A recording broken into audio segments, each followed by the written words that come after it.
ആഹാ, അപാര ഭംഗിയുള്ള ഒരു അടുക്ക് ചെമ്പരത്തിയാണ് ഇത്. വീഡിയോയിൽ കാണുന്ന പോലെയല്ല, നേരിട്ട് കാണാൻ നല്ല ഭംഗിയാണ്. ഓറഞ്ച് നിറമുള്ള ഈ ചെമ്പരത്തി കണ്ടു നിന്നാൽ കണ്ണെടുക്കാൻ തോന്നില്ല, അത്രയും ഭംഗിയുണ്ട് ഇതിന്. ചുറ്റിലും വലിയ ഇതളുകളും നടുക്ക് കുഞ്ഞു കുഞ്ഞിതളുകളുമാണിതിന്. അഞ്ചിതൾ ചെമ്പരത്തിയേക്കാൾ കൂടുതൽ അട്രാക്ഷൻ എപ്പോഴും അടുക്ക് ചെമ്പരത്തിക്ക് തന്നെയാണ്. ഇനി ഇതേപോലെ തന്നെയുള്ള ഒരു ചുവപ്പിൻ്റെ അടുക്ക് ചെമ്പരത്തിയാണ് ഇത്. ചുറ്റിലും വലിയ ഇതളുകളും നടുക്ക് കുഞ്ഞിതളുകളും.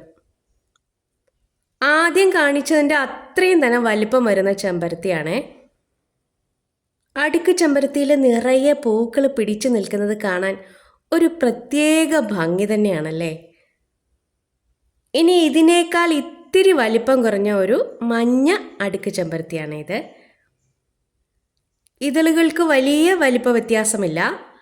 ആദ്യം കാണിച്ച രണ്ട് പൂക്കളുടെ അത്രയും വലിപ്പമില്ലെന്നേ ഉള്ളൂ, ചന്തത്തിന് കുറവൊന്നുമില്ല. ഇത് തന്നെ ഇനി ചുവപ്പുണ്ട്, കണ്ടോ, നല്ല ഭംഗിയാണിതിന്. വലിയ വലിപ്പമില്ലെന്നേ ഉള്ളൂ. ഇനി ഇതിനേക്കാൾ വലിപ്പം കുറഞ്ഞ അടുക്ക് ചെമ്പരത്തിയാണ് ഇത്.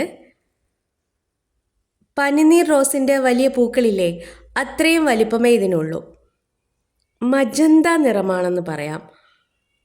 പണ്ട് മുതലേ ഉള്ള ഒരു ചെമ്പരത്തിയാണിത്. പ്രൂൺ ചെയ്ത് നിർത്തിയാൽ നിറയെ പൂക്കൾ പിടിക്കും. ബുഷിയായിട്ടൊക്കെ നിർത്തിയാൽ റോസാപ്പൂക്കൾ പിടിച്ച് നിൽക്കുകയാണെന്നേ തോന്നും. നല്ല ഭംഗിയില്ലേ കാണാൻ, കുഞ്ഞു പൂക്കൾ, നല്ല രസമുണ്ട്. ഇനി ഇത് തന്നെ ചുവപ്പുമുണ്ട്. ചുവപ്പെന്ന് പറഞ്ഞാൽ കട്ട ചുവപ്പ്. ഇതും പണ്ട് തൊട്ടേ എല്ലാ വീടുകളിലും ഉള്ള ചെമ്പരത്തിയാണ്. അപ്പോൾ എൻ്റെ ഈ അടുക്ക് ചെമ്പരത്തി പൂക്കളെ ഇഷ്ടമായെങ്കിൽ ഒരു ലൈക്ക്.